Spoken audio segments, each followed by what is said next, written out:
अस्सलाम वालेकुम नाज़रीन, मैं हूं समी इब्राहिम और आप देख रहे हैं समी इब्राहिम यूट्यूब चैनल। ताज़ा तरीन आपको धरने की भी देंगे। आज 2 या 3 इश्यूज़ पर बात करूंगा। एक तो जो नवाज़ शरीफ साहब की जो बाहर जाने का मामला है, एक थोड़ा सा डिफरेंस हमें नज़र आ रहा है। मैं ये ज़रूर कहूँगा कि जब इलेक्टेड गवर्नमेंट हो, जब अवामी नुमाइंदा हो, तो वो किस अंदाज़ में चीज़ों को लेता है, और जब फ़र्द वाहिद की हुकूमत हो तो अगर उसने किसी को माफ़ करना हो तो वो किस तरह रातों रात फ़ैसला करके अकेला ही किसी को बाहर भिजवा देता है। ये मैं बाद में इस पर डिस्कस करता हूँ, लेकिन सबसे पहले जो है धरने वाले मामले पर बात करेंगे। मौलाना फजलुर रहमान ने कल ये ऐलान किया था कि आज हम एक बहुत बड़ा ऐलान करेंगे, शाहराएँ ब्लॉक करेंगे। मैंने पिछली अपनी वीडियो में आपको बताया था कि फ़ौरी तौर पर फिर वो जो प्रिजनर्स ले जाने वाली गाड़ियाँ हैं वो पहुँचा दी गई थी। उन्होंने धरने की जगह को घेर लिया था, एक्स्ट्रा फोर्स डिप्लॉय कर दी गई थी। तो जब ये सब कुछ किया गया तो जो गुब्बारे से हवा निकल गई। मौलाना फजलुर रहमान का जो एक जोश और जज्बा था वो मानद पड़ गया। जो लाली थी चेहरे पे वो पिलाहट में तब्दील हो गई। और आज फिर क्या हुआ कि आज जब उनकी मजलिस आमला का इजलास उन्होंने बुलाया तो वहाँ पर जो गुफ्तगू हुई उसमें जो उनकी पार्टी के लोग थे उन सब ने, जब उनको ये बताया गया कि ये हो सकता है, उन्होंने भी सारी वो लॉरीज़ देखी, गाड़ियाँ देखी, एक्स्ट्रा डिप्लॉयमेंट देखी। तो उन्होंने कहा मौलाना हमें कुछ टाइम दें, ये जो आप प्लान बी का जिक्र कर रहे हैं ना, थोड़ा सा हमें टाइम दें। तो मौलाना भी एक फेस सेविंग की कोशिश कर रहे थे, तो उन्होंने भी फौरी तौर पर कहा हाँ नहीं ठीक है, आप सोच विचार कर लें। लेकिन ये इसमें एक बड़ा कॉन्फ्लिक्ट है। मौलाना कहते हैं कि मुस्तकबिल जो धरने का है उसका फ़ैसला करेगी रहबर कमेटी। रहबर कमेटी के इजलास के बग़ैर उन्होंने अपने JUIF की मजलिस आमला का इजलास, फिर लोगों से ओपिनियन और फिर ख़ुद से प्लान बी। अगर रहबर कमेटी ने सब कुछ करना है, उसके मशवरे से होना है, क़यादत दुनिया की, पाकिस्तान की सारी अपोजिशन की इकट्ठी है मौलाना के पीछे, तो फिर ये JUIF से क्या उन्होंने प्लान बी अपना उनसे डिस्कस किया और उनसे क्या वो पूछ के करेंगे। बहरहाल एक इंतहाई कन्फ्यूजन के आलम में जैसे उनको ये मैसेज मिला है कि इधर काम बहुत सख्त होगा, क्योंकि मुझे जो यहाँ पर जो लोग हैं जिनके ज़िम्मे लॉ एंड ऑर्डर है, जब मेरी उनसे बात हुई तो उन्होंने कहा कि मौलाना जब तक तो बैठे हैं ग्राउंड में, हम इन्हें कुछ नहीं कहेंगे। जैसे ही मौलाना ने वहाँ से उठने की कोशिश की तो इनका हशर हम ये करेंगे कि चर्बी जो है वो सारी की सारी वैसे ही पिघल जाएगी, उसके लिए कोई वॉक शॉक करने की ज़रूरत नहीं है, इंतहाई सख्ती से निपटा जाएगा। मौलाना को नज़र आ गया कि ये छोड़ेंगे नहीं अगर मैं उधर गया। अब फेस सेविंग भी चाहिए, सख्त गिर मौक़िफ़ गुफ्तगू की हद तक करते हैं। नेशनल मीडिया ने भी उनको दिखाना बंद कर दिया। उसकी वजह क्या है? जो वो लैंग्वेज इस्तेमाल करते हैं, उनके स्टेजेस पर जिस तरह गुफ्तगू की जाती है। अब मौलाना तारक जमील के बारे में जिस तरह मौलाना मैंगल ने जो गुफ्तगू की है, जिस तज़हीक आमेज़ अंदाज़ में उन्होंने उनका ज़िक्र किया है। मौलाना तारक जमील एक बड़े आलम दीन हैं और बहुत बड़ी लोगों की एक तादाद है जो उनको बड़ी इज़्ज़त व एहतराम से देखती है। वैसे भी हमारा मज़हब इस बात की इजाज़त नहीं देता कि हम किसी की तज़हीक करें, किसी का मजाक उड़ाएं, और वो भी फिर एक आलम दीन मौलाना तारक जमील जैसा। तो जो इसका मतलब तो ये है कि जो मौलाना के फ़लसफ़े से जो मुताबिकत नहीं रखता, जो उनके फ़लसफ़े से एग्री नहीं करता, उसके साथ वो इस तरह की बात करेंगे। मौलाना मैंगल की सोशल मीडिया पर दूसरी भी कई वीडियोस चल रही हैं। उनको यानी हम पढ़ते हैं, कहते हैं हदीस में है कि एक ज़माना आएगा जब उलमाए सू होंगे। तो अब पता नहीं, मैं इस मामले में कोई ज़्यादा बात नहीं कर सकता, लेकिन मुझे इंतहाई शर्मिंदगी हुई कि हम जैसे जो दुनियादार लोग हैं वो भी अगर वीडियो बना रहे हैं तो इस किस्म की लचर गुफ्तगू नहीं करते जो उन्होंने गुफ्तगू की है। और उनको स्टेज पर बुला के जिस अंदाज़ में मौलाना तारक जमील साहब के बारे में गुफ्तगू की गई, इंतहाई दिल दुखाने वाली बात थी, और उसकी बहुत जितनी भी मज़म्मत की जाए वो कम है। अब मौलाना का जो इस वक्त दिन के वक्त वहाँ पर कोई बंदा नहीं होता, तंदूर शंदूर लगे हुए हैं, मैंने आपको बताया, खाना पूरा आ रहा है। गवर्नमेंट ये भी इन्वेस्टिगेट करना चाहेगी कि ये खाना किसने दिया है, पता चल जाएगा कि इसका माखज़ कौन है, कहाँ से ये सारी तहरीक आ रही है। रात को आ जाते हैं लोग जिस वक्त मौलाना ने तकरीर करनी होती है। तकरीर होती है तो 10, 12, 15 हज़ार लोग हैं, उसके बाद वो चले जाते हैं। अब मुख्तलिफ़ लोग दोबारा मुल्क के मुख्तलिफ़ हिस्सों से उनको बुलाया जा रहा है। अपनी तरफ से रीऑर्गेनाइज़ करने की कोशिश की जा रही है सारे शो को, लेकिन जिस तरह से ये चीज़ें चल रही हैं ऐसा लग रहा है कि फेस सेविंग भी मौलाना को नहीं मिलेगी मौलाना को। और इसीलिए इस बात का ख़तरा है, इसीलिए इस बात का अंदेशा है कि अपने आप को रेलेवेंट बनाने के लिए मौलाना कोई ऐसी हरकत करेंगे, क्योंकि वो कह चुके हैं मुझे लाशें चाहिए, वो कह चुके हैं कि हम रेलेवेंट हैं, और वो कह चुके हैं कि हमारा ये एजेंडा है। तो वो कोई ना कोई सूरत हाल वो क्रिएट कर सकते हैं।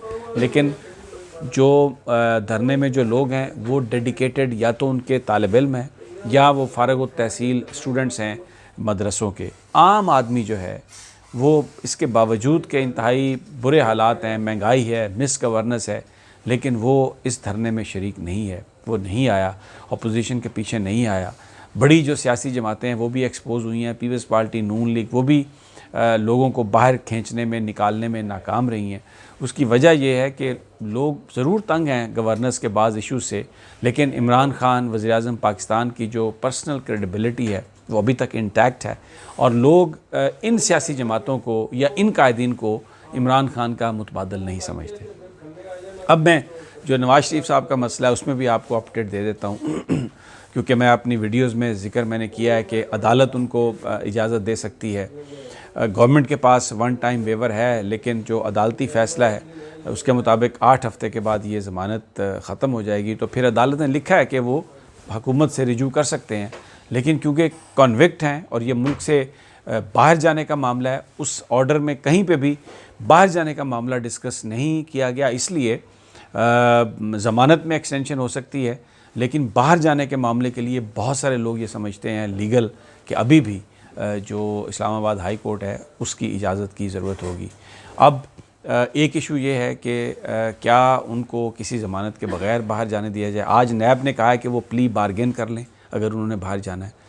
अगर वो प्ली बारगेन नहीं करते तो बहुत सारे लोग ये कह रहे हैं कि हुकूमत को, इमरान खान साहब को ये चाहिए कि वो ये कहें नवाज़ शरीफ साहब से कि आप अपनी प्रॉपर्टी ज़मानत के तौर पे रख जाएं। अब बहुत सारी प्रॉपर्टी जो उनकी फ़ैमिली की है वो नवाज़ शरीफ साहब के नाम नहीं है। ये बड़े सियाने लोग हैं, अपने नाम कुछ नहीं रखते। मसलन ये जो जाती उमरा का पूरी जो इस्टेट है 2500 एकड़ की, ये उनकी वालदा शमीम अख्तर के नाम है। तो ज़ाहिर है शमीम अख्तर ने तो पैसे नहीं कमाए थे, ये है तो इन्हीं के कारोबार के पैसे। इसी तरह बहुत सारी जो दूसरी शुगर मिल्स हैं वो भी मुख्तलिफ लोगों के नाम है। तो जो फैमिली पूरी है उससे ज़मानत लेनी चाहिए, क्योंकि चीफ जस्टिस आसिफ सईद खान खोसा ने ये कहा था कि आज तक पाकिस्तान की हिस्ट्री में नहीं है, जब उन्होंने नवाज़ शरीफ साहब की 6 हफ़्ते की ज़मानत दी थी तो उसमें कमेंट दिए थे उन्होंने, रिमार्क्स थे उनके, कि पाकिस्तान की 70-72 साल तारीख़ में ये कोई मिसाल नहीं है कि किसी कन्विक्ट को इलाज के लिए बाहर जाने की इजाज़त दी गई हो। और फिर ये भी उन्होंने कहा था कि जो फैमिली का कंडक्ट है उसको देखना बहुत ज़रूरी है। अब आप देखें इनकी सारी फैमिली मफरूर है, बच्चे इनके बाहर हैं, समदी इसहाक डार साहब इनके बाहर हैं, शहबाज साहब के जो दामाद हैं वो बाहर हैं, उनके सलमान शहबाज उनका बेटा बाहर है। तो जो ये सारा कंडक्ट देखते हुए ये अगर किसी ज़मानत के बग़ैर, किसी बड़ी गारंटी के बग़ैर, और वो गारंटी क्या हो सकती है, वो प्रॉपर्टी की हो सकती है, उसके बग़ैर अगर नवाज़ शरीफ साहब को बाहर जाने की इजाज़त दी गई तो बहुत सारी उंगलियां उठेंगी, बहुत सारे सवाल उठेंगे। मैं पहले ये बात कह चुका हूँ कि ये हमें एनआरओ नहीं लगता। प्राइम मिनिस्टर साहब ने जो बात की है वो एक्चुअली इंसानी हमदर्दी के तहत बात की है। बहुत सारे लोग ये सवाल करते हैं कि नवाज़ शरीफ साहब अब जैसे ही ECL से नाम उनका नहीं निकला और ये मामला थोड़ा सा गंभीर होता हुआ नज़र आ रहा है, तो ख़बर फिर आ रही है कि प्लेटलेट्स अकाउंट कम हो गए हैं। कोई किसी लैब की रिपोर्ट नहीं आती, कोई डॉक्टर आके को प्रेस कॉन्फ्रेंस नहीं करता।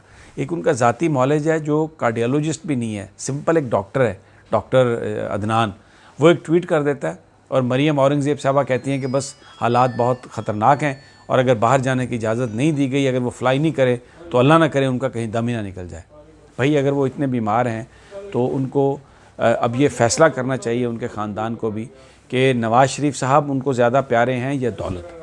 गवर्नमेंट को भी नहीं शर्माना चाहिए, गवर्नमेंट को फुल ज़मानत मांगनी चाहिए 50 अरब की, 100 अरब की, और जिस तरह मरियम साहबा से 7 करोड़ रुपए रखवाए हैं अदालत ने, तो यहाँ पर इनके ख़ानदान को भी ये साबित करना होगा कि उनकी सेहत अगर वाकई ख़राब है और पैसे से उनको ज़्यादा प्यार नहीं है, नवाज़ शरीफ साहब से प्यार है, तो वो इसको ज़मानत इसको रखें और उनको जाने दें। बहरहाल अब ये काबीना का फ़ैसला है कल वो करेंगे फैसला।